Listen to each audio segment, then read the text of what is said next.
Probablemente el hito que marca el inicio de los movimientos estudiantiles en Costa Rica es el levantamiento que realizan hombres del Liceo de Costa Rica y mujeres del Colegio Superior de Señoritas en contra de la dictadura de Federico Tinoco, ya hacia mediados de 1919.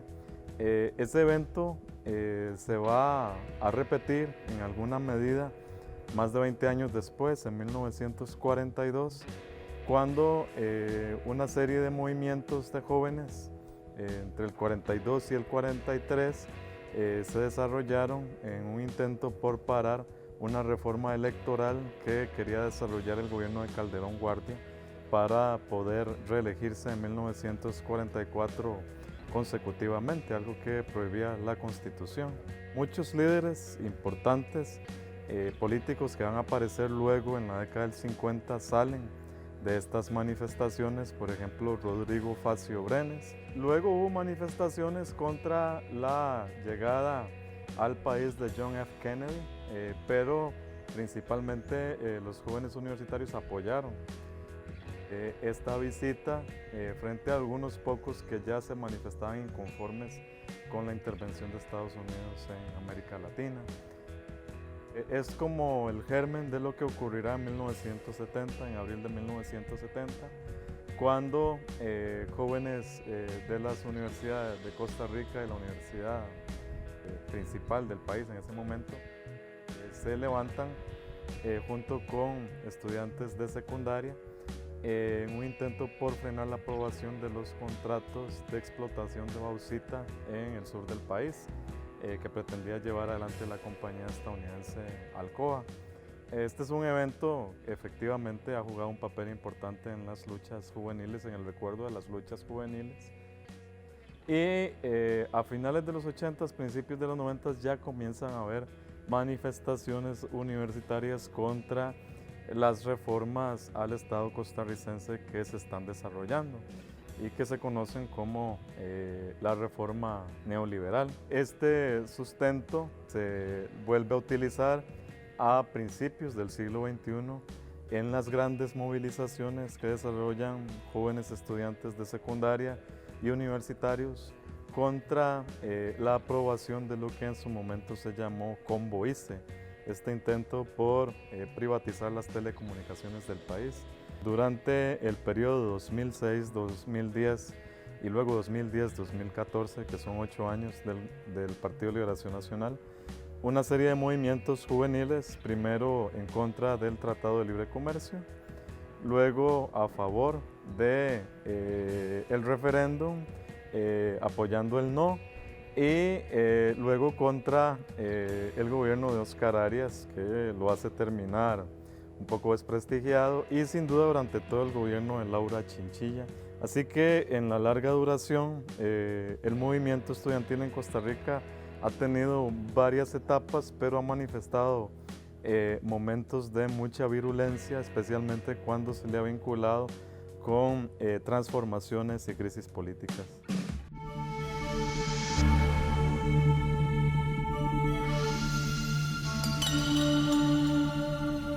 Bienvenidos y bienvenidas al programa Sobre la Mesa, un proyecto del Centro de Investigación y Estudios Políticos y el canal UCR. El día de hoy hemos decidido realizar un programa sobre los recientes acontecimientos que han llevado a diversas manifestaciones producto de la aprobación del FES. Hemos querido identificar cuáles son los principales desafíos, pero también los desencuentros que se han producido a propósito de una serie de medidas que han sido tomadas por el Ministerio de Hacienda y que ha pasado por la Asamblea Legislativa y evidentemente ha generado malestar y descontento en la comunidad universitaria. Para conversar de estos y temas relacionados con el Fondo Especial para el Financiamiento de la Educación Superior, hemos invitado hoy al doctor Gerardo Hernández Naranjo, director del posgrado en Ciencias Políticas. Bienvenido, Gerardo. Gracias. Hemos invitado también a la doctora Teresita Cordero Cordero, presidenta del Consejo Universitario. Bienvenida. Muchas gracias.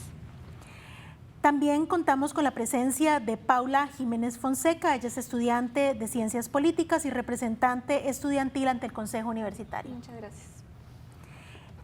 Tenemos además la presencia de Alejandra Gómez Fonseca. Ella es politóloga y vocera del Frente Autónomo Interuniversitario. Bienvenida, Alejandra. Muchísimas gracias. Antes de iniciar con el tema, queremos agradecer al doctor David Díaz Arias, quien fue entrevistado para la cápsula de contextualización y que da cuenta no solamente del largo tiempo que los movimientos estudiantiles forman parte de la sociedad costarricense, sino que también demuestra el aporte que desde el Centro de Investigaciones Históricas de América Central, que dirige el doctor David Díaz, hace nuestras universidades públicas a la sociedad costarricense y a la región.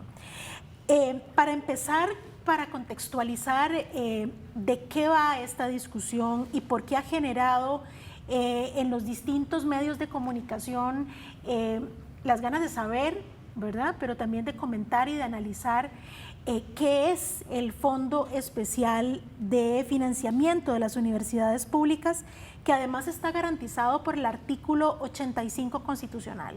Entonces, lo primero, ¿verdad? Empecemos por lo más básico para poder entender qué es el FES, el famoso FES, y cómo se negocia y quiénes intervienen en esa negociación. Bueno, yo puedo indicar que el artículo 84 de la Constitución y el artículo 85 están vinculados uno con el otro. El artículo 84 indica que hay independencia de las universidades públicas y el artículo 85 es el que le garantiza. Es una garantía constitucional. Tal vez es importante indicar que en 1949, cuando se hace la constituyente, que es el acuerdo principal de la sociedad costarricense, el que nos rige, porque es la Carta Magna la que tiene que ver con todo el funcionamiento del país, los constituyentes, o sea, las personas que estuvieron en ese momento, lo que indicaban era que las universidades tenían un gran abogado, y ese abogado era la Constitución política. Entonces, desde ese punto de vista, el artículo 85 indica que el gobierno y las universidades tienen una comisión especial que permite definir el financiamiento de la educación superior, pero que ese financiamiento nunca puede ser desmeritado de un año a otro, por un lado, y por el otro que debe ser cada 5 años. También indica, y eso es muy importante decir en el artículo 85, que si existiera un diferendo entre el gobierno y esta comisión, o sea, las universidades y la comisión, entonces es la Asamblea Legislativa la que decide sobre esto. Entonces, en ese punto, lo que quiero señalar es que aún vamos juntos, por decirlo así, el acuerdo, incluso el acuerdo que se acaba de suscribir, que diríamos que es como un adicional al acuerdo que se gestó en julio de este año para el financiamiento de la educación superior, que en este caso incluye las universidades estatales públicas. Doña Teresita, ¿quiénes forman parte de esa comisión? ¿Quiénes la integran y cuál es el procedimiento para conseguir el acuerdo sobre el financiamiento de las universidades? Bueno, en este momento son los rectores o rectoras, bueno, en este caso son los rectores de CONARE, más representantes del gobierno, básicamente la ministra de Educación, la ministra de Planificación, en este caso la ministra, alguien representante, que en este caso era la ministra de Hacienda, y Creo que esos son las personas fundamentales más en este caso los 5 rectores, que son los que suscriben el acuerdo principal. Por supuesto que este acuerdo indica cuánto monto y este año hay que indicarle a la ciudadanía que se hizo una negociación que uno podría decir que no hubo el aumento que se pretendía o que se podría haber solicitado, sino que se hizo un aumento, digamos, más ajustado a la realidad que se está dando. Gerardo, ¿cómo se negocia el FES? Hay una imposición, que eso es lo que también se ha dicho muchas veces en los medios de comunicación y que repiten algunos sectores. Las universidades llegan a golpear la mesa y decir esto es lo que necesitamos. ¿O cuál es el proceso de negociación del FES con esta comisión? Sí, antes de responder me parece importante visualizar el modelo de la educación pública superior que se gesta muy atrás, pero que cobra una fuerza particular en los años 40 con la reapertura de la Universidad de Costa Rica y en la Constitución de 1949, justamente donde se establece esta responsabilidad del Estado de financiar la educación pública superior. Ese impulso de la educación pública superior que forma parte de ese modelo que hemos denominado, o se ha denominado el Estado Social de Derecho, que ha sido vital para la construcción de una democracia no solo política, sino también que ha tenido avances importantes en el ámbito social y económico. El impulso que recibe la educación superior a partir de los años 50, 60, luego en los 70 viene la creación de otras universidades públicas, las más recientes fueron la UNED y la UTN, ¿verdad? A la par que hay un gran impulso a la educación primaria y secundaria también, son parte de esos mecanismos de solidaridad y de inversión social que hizo, porque el Estado costarricense apostó para construir una sociedad pues, más equitativa, más democrática también en lo económico, en lo social, además de en lo político. Y el FES es un mecanismo que se estableció justamente para asegurar cierta estabilidad en vista de que había cada año cierta inestabilidad e incertidumbre en cuanto al financiamiento, y por eso se estableció este mecanismo de toma de decisiones conjunto entre representantes del gobierno y las autoridades universitarias, y por cierto a partir de ahora y en buena hora va a ser integrada también representación estudiantil a esta comisión, de manera que el FES tiene como base la planificación que hacen las universidades según un instrumento que se llama los planes, ¿verdad? Los planes de educación superior, donde se hacen previsiones de mediano y de largo plazo. Estas son instituciones que tienen planificación de mediano y de largo plazo. Aquí no se está improvisando, ¿verdad? Sino que hay previsiones de crecimiento, de necesidad de infraestructura, de ampliación de los cupos, de becas, y a partir de eso es que se empieza a negociar el fondo para cada 5 años.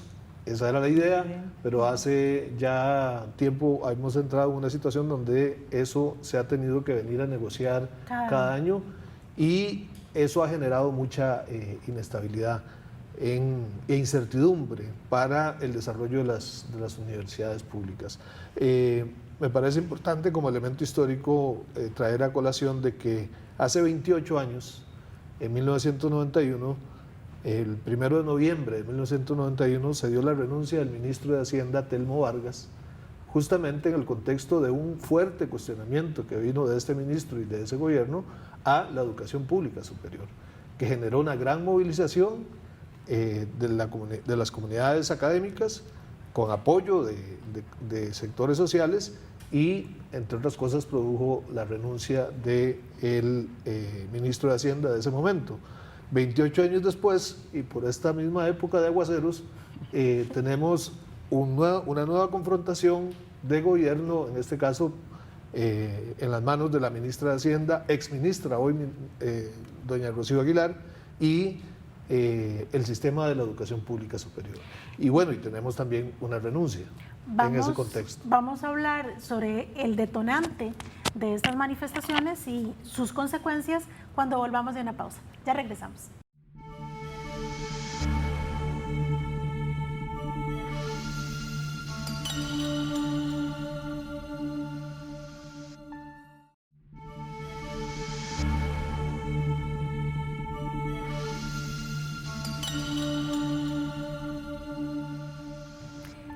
Regresamos al programa Sobre la Mesa, hoy discutiendo sobre el Fondo Especial de Financiamiento de la Educación Superior y los acontecimientos que se han producido en los últimos días.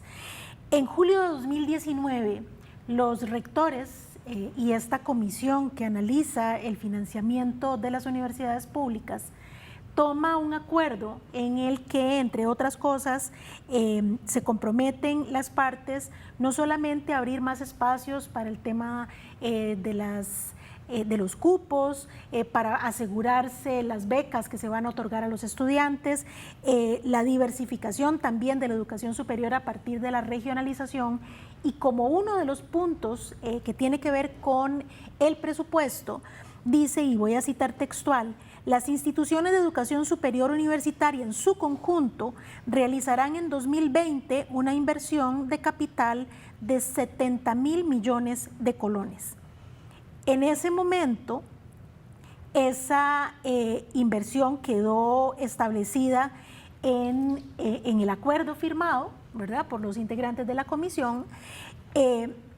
Pero ¿qué pasó después cuando la hoy exministra de Hacienda presenta el proyecto de presupuesto a la Asamblea Legislativa? Bueno, sobre esto seguramente Teresita podrá ampliar más, pero yo creo que justamente ese es el detonante de esta coyuntura que estamos viviendo, un detonante que además ha activado otra serie de conflictividades, incluso dentro de las universidades públicas. No solo es una confrontación de las universidades con el gobierno o particularmente con el Ministerio de Hacienda, sino que han aflorado otras contradicciones, pero de eso hablaremos justamente a propósito de los movimientos estudiantiles. Sí, el gran cambio que marca en la práctica de negociación y de definición de los presupuestos es que el Ministerio de Hacienda etiqueta o clasifica 70.000 millones para gastos de inversión dentro del monto global acordado en la comisión de enlace, que era los 512.000 millones, ¿verdad?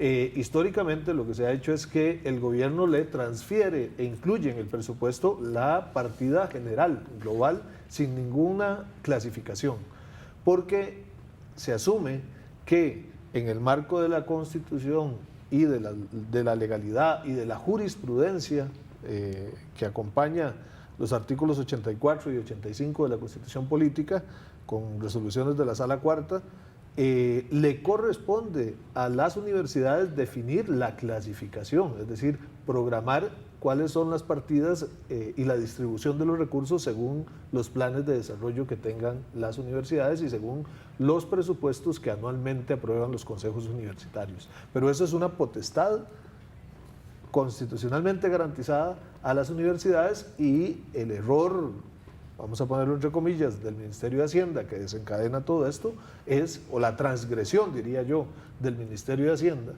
es que se mete en una parte que no le compete, que es la clasificación específicamente de 70.000 millones para inversión de capital.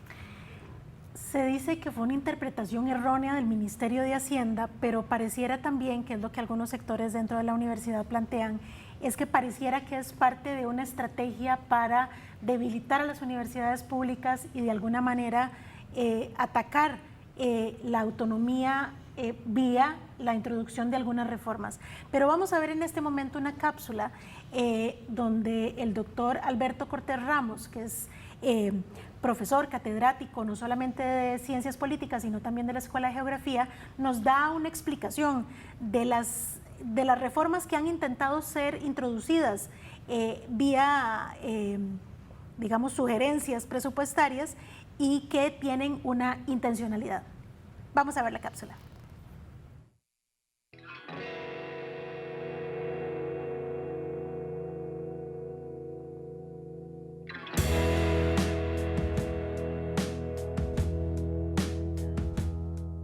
Esta lucha es importante porque creo que se da en un contexto donde, digamos, sectores que no habían logrado la implementación de su agenda a lo largo de los últimos 30 años han encontrado en la debilidad del gobierno una ventana de oportunidad para intentar meter reformas que son propias de la época de ascenso neoliberal, es decir, de inicios de los 80s y de los 90s, y están tratando de hacer en el país una implementación de reformas a profundidad de tal manera de que una vez que salga este gobierno, que va a salir, que podría salir muy debilitado y que podría golpear, posiblemente va a golpear electoralmente al partido oficial, esa reforma quede implementada y aprobada por mucho tiempo, porque son reformas, como te digo, de alcance legal y de alcance incluso de reformas legales y algunas pretensiones de reforma constitucional, incluso para tocar los artículos 84 y 85 de la Constitución Política. Es interesante que el movimiento estudiantil ya logró captar el alcance de esta reforma y podría realmente lograr no solo movilizar a su sector, sino que potencialmente podría arrastrar en ese proceso de protesta social a otros sectores que también vienen sufriendo la arbitrariedad y el irrespeto a la Constitución por parte de la ministra de Hacienda. Entonces, creo que lo interesante es que este movimiento, que es básicamente contra reformas de clara connotación neoliberal, podría ser realmente un momento de contrapeso, incluso de que obliga al gobierno a cambiar esta orientación de sus políticas. Mi generación se involucró de manera masiva en la lucha por defensa del presupuesto universitario y por el respeto a la Constitución Política en el año 91, durante el gobierno de Calderón, y sobre todo enfrentamos al ministro de Hacienda en aquella época, que era don Telmo Vargas, quien manejaba propuestas muy parecidas a las que están haciendo algunos sectores y la propia ministra de Hacienda hoy. En aquel momento fue la movilización estudiantil de esa generación que logró sumar a los docentes de la U y a los trabajadores administrativos de las universidades públicas y a otros sectores, que obligó a que Telmo Vargas presentara la renuncia y también que el gobierno de la República en aquel momento tuviera que moderar su ímpetu neoliberal, ¿verdad? Privatizador y recortista. El discurso, si ustedes revisan, es prácticamente el mismo. O sea, exceso de gasto en salarios, la necesidad de que el FES se distribuyera dándole becas a la gente y no dándole presupuesto directamente a las universidades, etcétera, etcétera. Era muy parecido al discurso que se manejan en algunos sectores hoy que están intentando violentar la autonomía universitaria.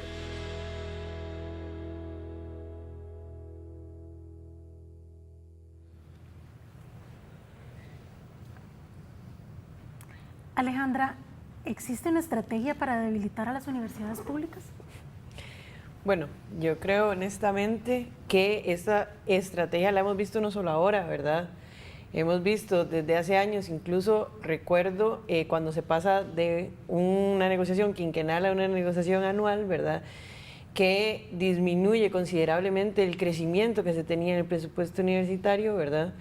Se cambia esa negociación, empezamos a ver una injerencia muchísimo mayor, ¿verdad?, del Estado, y ataques más directos a la autonomía universitaria, y que llegan a este punto, ¿verdad?, donde estamos ahora, en el cual no solo es un tema de canto presupuesto, sino es un tema de recortes, ¿verdad?, dentro de la Asamblea Legislativa, es un tema de redireccionamiento o direccionamiento del presupuesto, ya no es un tema ni siquiera de si crecemos en tanto o no crecemos, es que ya hay una injerencia directa en cómo administrar ese presupuesto, ¿verdad?, vamos a ver, una transgresión a la negociación quinquenal desde hace años, ¿verdad?, que se pone en la mesa ahora otra vez y dicen, bueno, hay que intentar, eso es lo que dice el acuerdo, ¿verdad?, llegar otra vez ahí de una manera muy ambigua. Entonces yo diría que sí, que hay ataques directos y que no se pueden contextualizar solo ahora, sino que vienen desde mucho antes y que estamos viendo que cada vez son más específicos, hay más injerencia y es más complejo también de manejar y de no reaccionar ante eso, ¿verdad? Precisamente el análisis que hace la comisión que analiza el proyecto presentado por Hacienda trata vía mociones de recuperar parte de esos 70.000 millones y logra hacer una recomposición y dejarlo en 35.000 millones. pero eso pareció que no fue suficiente o no fue un intento lo suficientemente creíble y explotó la situación. O sea, se empezó a llenar de tanto temor, de tanta molestia, que sobre todo los estudiantes son los primeros que reaccionan ese jueves 17 de octubre. Entonces, hay un primer momento en el que todos estamos sorprendidos por la rapidez con la que el movimiento actúa, pero pareciera también que no hay una posición como unificada. ¿Cuáles son esos primeros momentos, Paula, en la que ustedes reciben esa información y cómo empiezan a reaccionar, cómo empiezan a desarrollarse los acontecimientos? Bueno, en cuanto a lo de los 35.000 millones de colones, justamente estábamos en un bloqueo frente a Derecho, en la calle principal. Entonces, justamente veníamos de tener una asamblea de estudiantes en Ciencias Sociales, que por dicha fue organizada por el Consejo de Estudiantes de Sociales. Una vez que tenemos un espacio de diálogo donde las representaciones estudiantiles del Consejo Universitario estamos presentes y también un par de personas de la Federación, damos a conocer toda la información que tenemos. Tal vez el Consejo Universitario tenía un poco más de información, pero ¿verdad? Por muchas razones no podíamos compartirla, ¿verdad? No nos competía compartirla. Entonces, cuando ya se da el momento en que esta información sale a la luz gracias a la ODI, es cuando ya podemos, ¿verdad?, empezar a movernos y a partir de esta asamblea de estudiantes, cuando todavía el tema eran 70.000 millones de colones, es que los estudiantes deciden empezar a organizarse, empezar a tomar acciones, y la primera acción es claramente tomar una calle, empezar a despertar a la comunidad universitaria primero y después a la comunidad nacional. En este sentido, cuando ya nos enteramos de que son 35.000 millones, ¿verdad?, y la mitad, pensamos que tal vez se iba a calmar un poco, pero más bien la angustia fue mucho más grande, porque ya estábamos viendo que no era algo que simplemente se iba a devolver, ¿verdad?, a solucionar, sino que iban a empezar a hacerlo paso a paso y que iba a ser mucho más complejo que nada más decidir pues modificar eso y regresar a lo que el profesor Gerardo había dicho, ¿verdad? Simplemente tener una asignación sin categorías, pero nos damos cuenta que no. Entonces, el día siguiente, igualmente, sin una articulación dejada, por así dicho, ese mismo día, el día siguiente las asociaciones de estudiantes de sociales empiezan a tomar las escuelas, empiezan a solicitar los cierres, y a partir de eso, un momento en el que todas las escuelas hacen un cierre, todos los estudiantes estamos en el lobby del primer piso y administrativos y docentes, hacemos una pequeña asamblea, nos sentamos todos en el piso, empezamos a conversar qué es lo que queremos, qué no, queremos un paro, queremos que la decana sea parte, sí, queremos que los profes sean parte, sí, qué podemos hacer como conjunto, y en ese momento decidimos que bueno, se toma el edificio. Claramente mi participación ha sido pues no muy visible porque tengo un puesto de representación y el movimiento es autónomo, entonces hay que tener ese respeto, pero también ser parte de y acompañar claramente, saber qué es lo que quieren. En este caso es un movimiento estudiantil organizado, entonces es mucho más fácil saber qué quiere, ¿verdad? Cuando hay una asamblea, hay acuerdos, entonces es mucho más fácil ser parte de este movimiento que ya está articulado que del montón de estudiantes, de miles de estudiantes que tal vez están un poco desarticulados o silenciados, ¿verdad? Entonces, en este sentido empezamos a organizarnos y desde el jueves anterior está esta toma, ya es la primera semana. Al regresar vamos a continuar conversando sobre los distintos movimientos que hacen las agrupaciones estudiantiles de cara a esta negociación y a esta desviación de algunas de las partidas del FES. Hacemos una pausa y ya regresamos.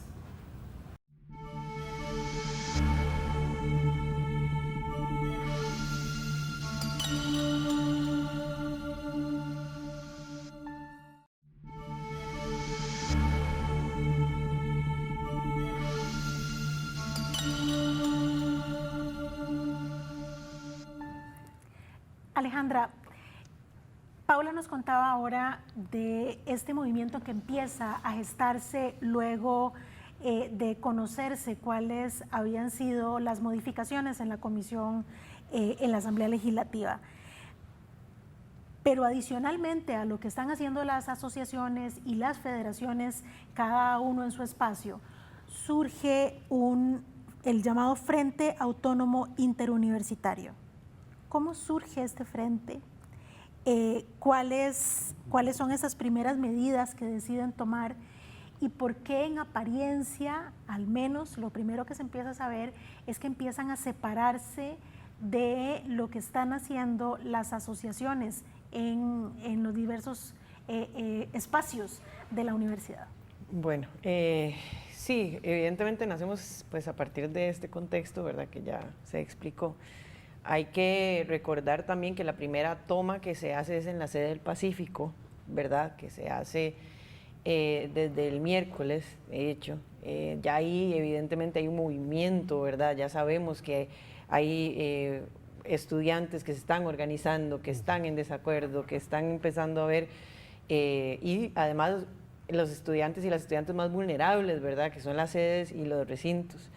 Después de eso se toma rectoría en la UNA, ¿verdad? Y además se ingresa para sacar a los estudiantes de manera represiva, ¿verdad?, en la Universidad Nacional.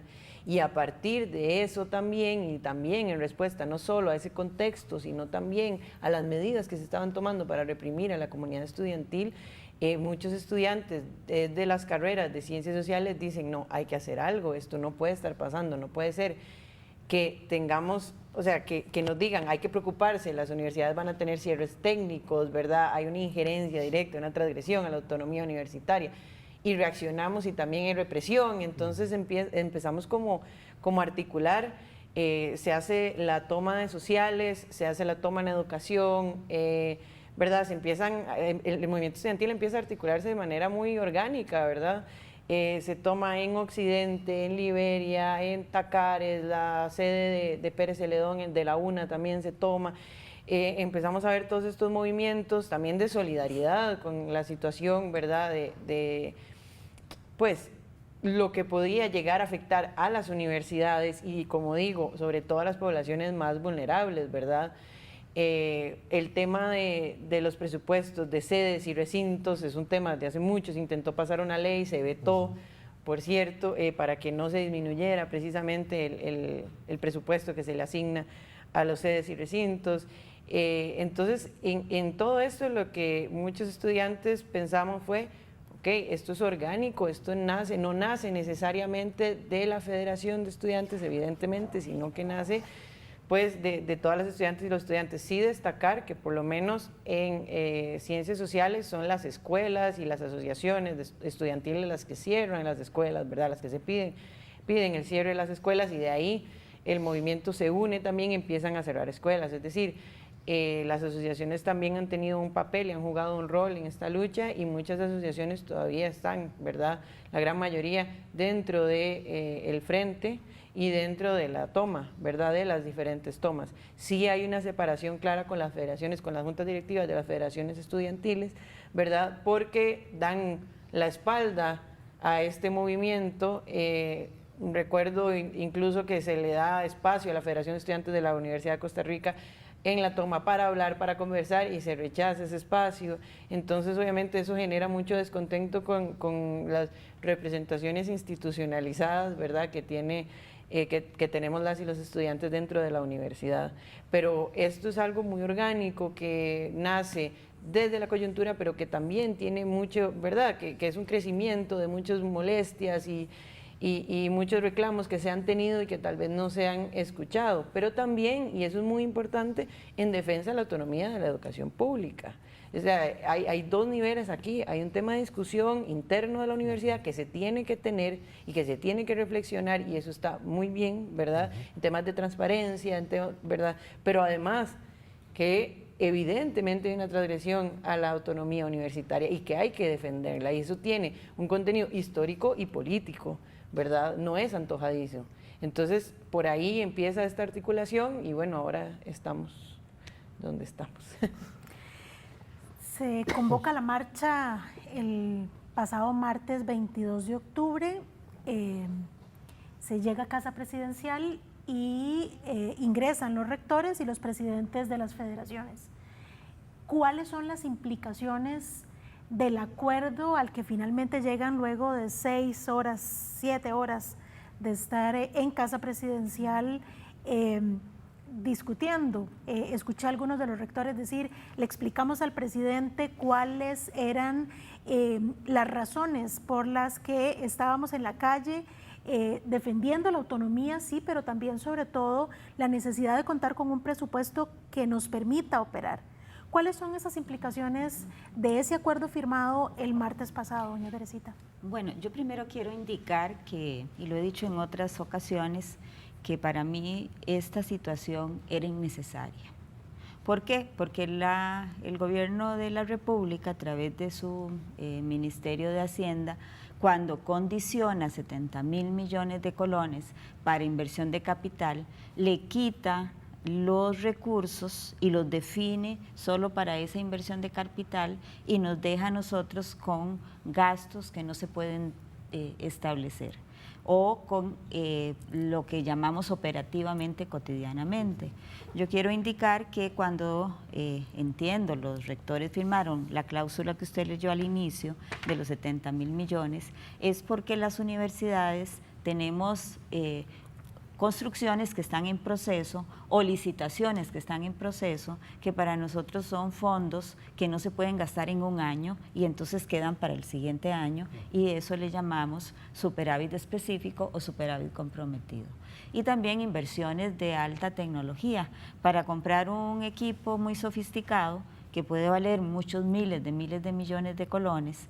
No podemos traerlo inmediatamente, muchas veces vienen fuera del país, se tienen que incluso solicitar a la fábrica directamente para que vengan acá, y entonces ese dinero es lo que se plantea, que dicen los rectores, que iba a sustentar esos 70.000, pero de la cantidad de ese dinero. Entonces cuando nos condicionan, entonces nos limitan las cuentas de gastos. Quiero indicar que entonces eso para mí era innecesario y que todo esto es consecuencia de esa decisión que desde nuestra perspectiva, por lo menos desde el Consejo Universitario, lo hemos pensado como una tergiversación de ese acuerdo de julio de este año. Entonces ahora se plantea que lo que tenemos que hacer es hacer un cambio de clasificación de cuentas. Entonces, por ejemplo, yo lo he tratado de explicar con los que es el pago del fideicomiso. Nosotros tenemos una serie de edificios que se han hecho en la universidad que se pagan al Banco de Costa Rica para saldar como el arrendamiento que tenemos de ese edificio, y entonces pagamos una cantidad de dinero durante todo el año. Eso se tiene que presupuestar. De ese dinero hay una cantidad que viene del FES, son bastantes, digamos, son como 6.000 millones de colones que se tienen que pagar en el fideicomiso. Pero eso puede ser contablemente identificado como un gasto, es como cuando uno paga un préstamo de la casa, ¿verdad? Eso es un gasto. Entonces aquí se está negociando para que eso que realmente va a terminar siendo una inversión de capital, entonces se considere como una inversión de capital. Esa negociación todavía, digamos que permite hacer una previsión en caso de que la Asamblea Legislativa mantenga lo que la Comisión de Hacendarios ha dictaminado. Esperamos pues que lo mantenga. Sin embargo, podría la Asamblea Legislativa no estar de acuerdo con eso y nos pondría también una situación límite. Entonces las universidades están ofreciendo una posibilidad de que esto se resuelva más o menos de esa manera. Tenemos otro paso importante, que es que la Contraloría General de la República tiene que aprobar eso. Que podría decir que no, entonces también nos pone en una situación complicada. Yo, como decía al inicio, para mí lo que ha logrado este acuerdo es que gobierno y universidades van juntos, o sea, llegamos a un acuerdo, este es el acuerdo y ahí se tiene que respetar. Entonces, desde mi punto de vista, por eso nosotros en el Consejo Universitario lo hemos definido así, nosotros consideramos que en realidad no debieron de haber puesto eso de esa manera. Y es innecesario todo lo que ha pasado. ¿Por qué? Bueno, a la larga los estudiantes dicen es una forma en que nos movilizaron, la universidad se siente, digamos, que está canalizando otro tipo de situaciones, pero esto sí fue algo, porque el dinero se le va a dar a las universidades. El problema aquí es que se le está dando condicionado esa gran cantidad de dinero. Y si es cierto que si esto no se resuelve, podrían verse afectadas una serie de situaciones. Una de las, se ha dicho, son las becas, pero bueno, uno esperaría que las becas fuera lo que menos se toca, pero se van a tocar contrataciones de profesores interinos. Entonces, yo lo he dicho también en otros espacios, se supone que tenemos un problema de desempleo, esto va a aumentar el desempleo. Entonces es como una gran paradoja, porque también, ¿qué hacemos nosotros con excelentes equipos y edificios si no tenemos el talento humano para que dé las clases, para que pueda enseñar los procesos que aquí se desarrollan, para que podamos formar a los mejores profesionales y se haga la investigación de la acción social? Entonces, creo que es bastante, no es una cosa de que se debió de haber hecho, no, es una cosa seria y muy contundente, porque hacer esto por primera vez en 79 años es condicionarnos, y además de eso yo no entiendo realmente cuál es, digamos, el argumento. Algunos han dicho que es por la regla fiscal, pero nosotros estamos por debajo de la regla fiscal. Las universidades cedieron a no hacer un aumento demasiado, que podría haber sido más, y nos tachan entonces de que nosotros estamos ahora como, diríamos, haciendo cosas que no deberíamos hacer. Pero en realidad es crítica, digamos, si lo vemos conceptualmente. Yo esperaría que esto resuelva el 2020 y también esperaría que movilicemos para que se haga un acuerdo de 5 años, porque en las universidades, como ya se dijo, piensan siempre a largo plazo. Nosotros no somos periodos cortos ni de rectoría ni de gobiernos. Nosotros desarrollamos más allá. Sí, no se hacen reactivos, sino que hay una planificación. Al regresar vamos a conversar sobre qué es lo que viene después de esto, qué es lo que espera también el movimiento estudiantil que suceda en los próximos días. Hacemos una pausa y ya regresamos.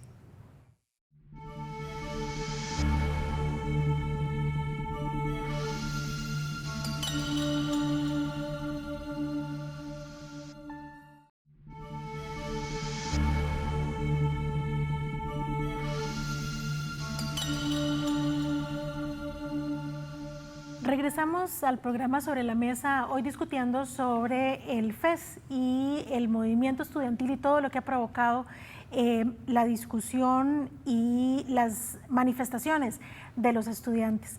En la pausa estábamos conversando, un poco cerrando el tema de cuáles son las implicaciones del acuerdo, y entonces les voy a rogar que se refieran brevemente al tema, porque quiero además preguntarles qué pasa de ahora en adelante.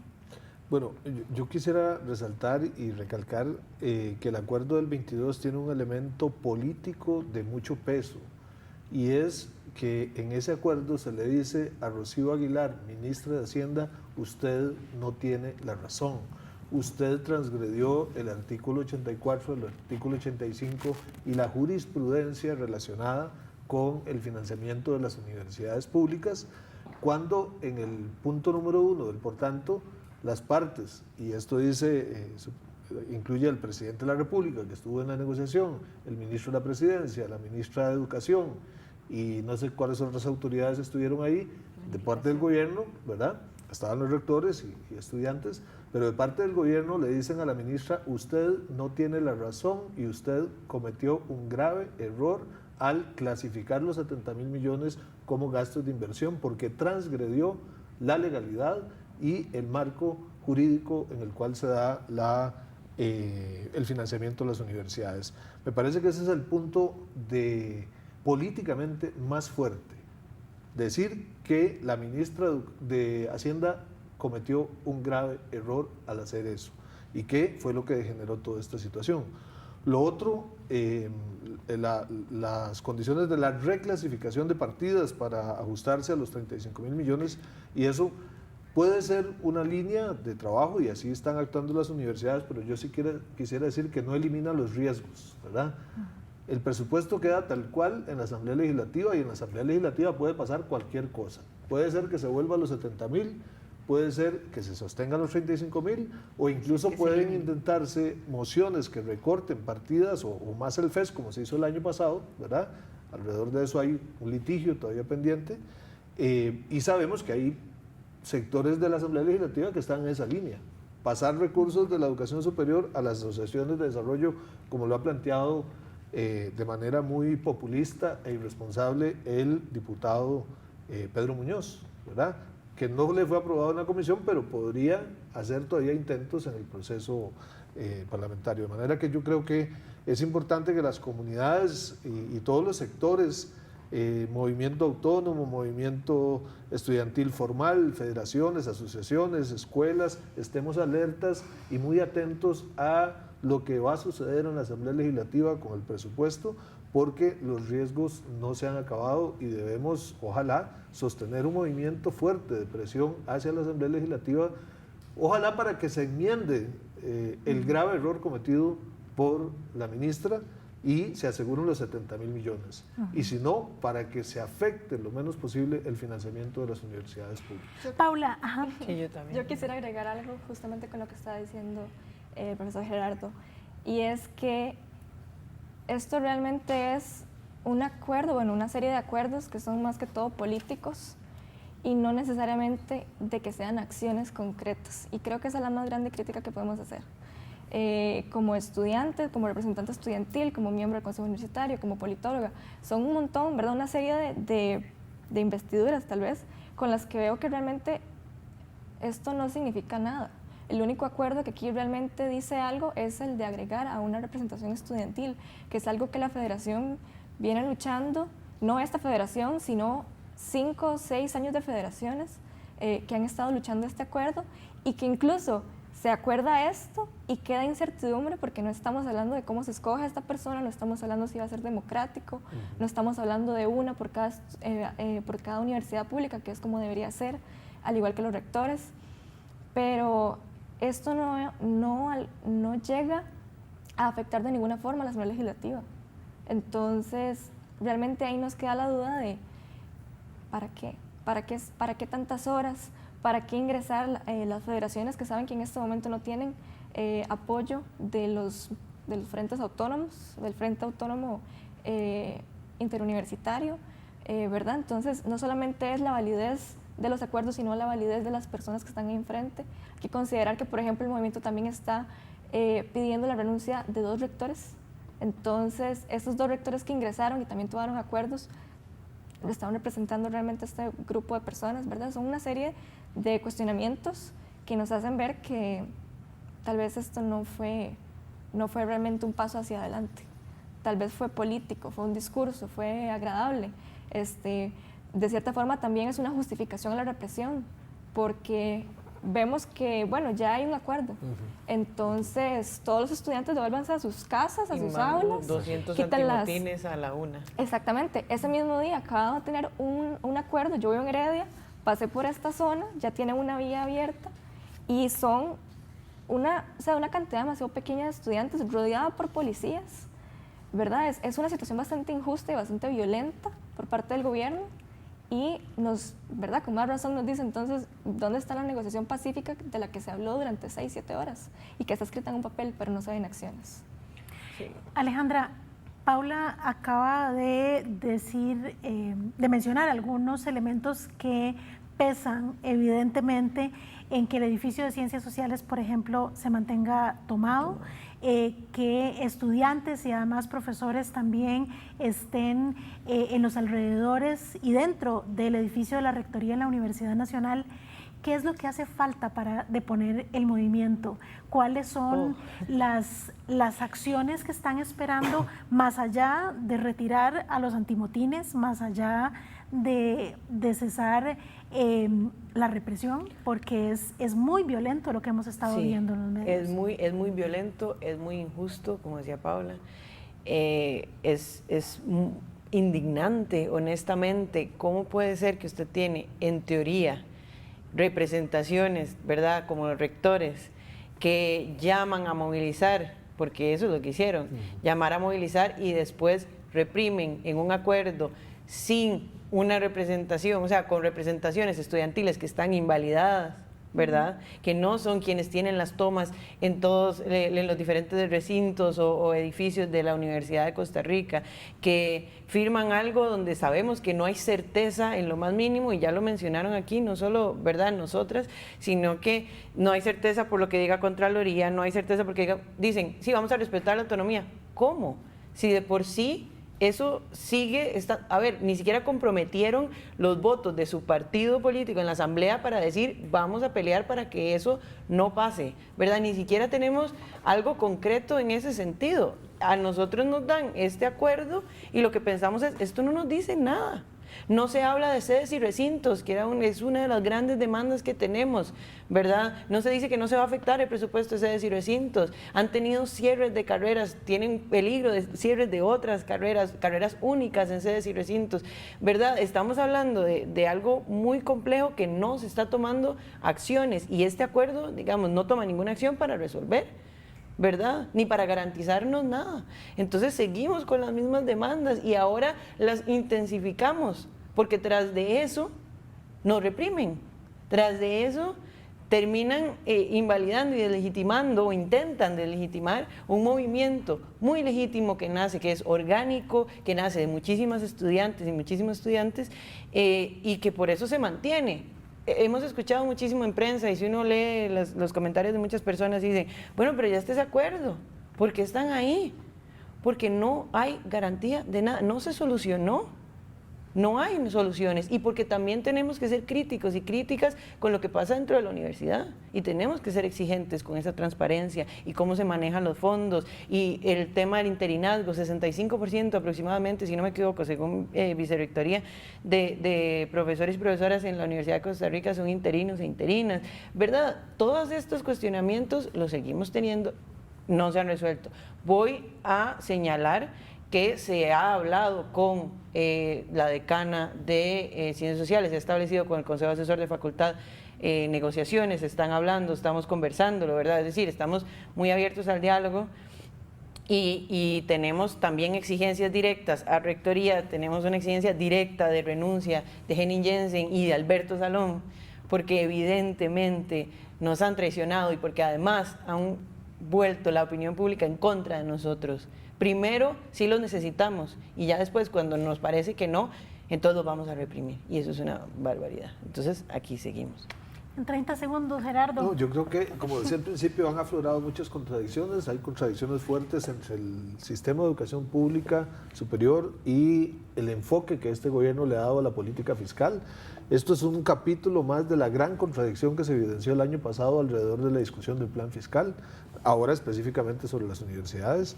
Y por supuesto que tenemos muchas contradicciones internas, procesos además federativos, de elecciones de rectorías, hay muchas conflictividades internas, pero sobre todo, más allá de las conflictividades inmediatas, hay muchos desafíos, como señala Alejandra.